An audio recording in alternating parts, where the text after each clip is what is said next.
আসসালামু আলাইকুম, কেমন আছেন সবাই? আশা করি ভালো আছেন। আজকে জিব্বাকে সাবধান রাখুন। ছোটবেলার কথা আবার মনে করেন না। ছোটবেলা কি করছেন না করছেন এগুলা ভুলিয়া যান। এখন যে ভিডিওটা দেখতেছেন ছোটবেলার কথা মনে হইলে সমস্যা। শহরের মানুষরা আবার এইসব ভিডিও দেখা লোভ লালসা করেন না। আপনারা চাইলে এরকম ভাবে বানায় খাইতে দেন না। আমরা গ্রামের মানুষরা অনেক মজা করে বানায় খেতে। এই চুরি করি নাই, মনে রেখেন, এটা কিন্তু চুরি করি নাই। ছোটবেলা চুরি দেরি দাবি করছেন, চুরি করা না, সেরকম মজা হয়েছে।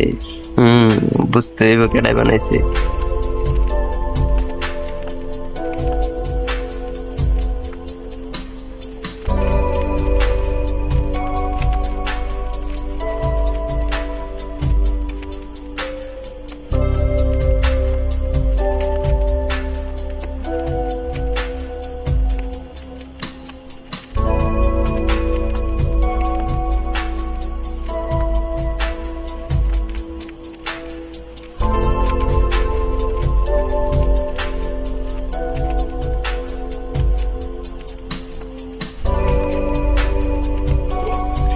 সেরকম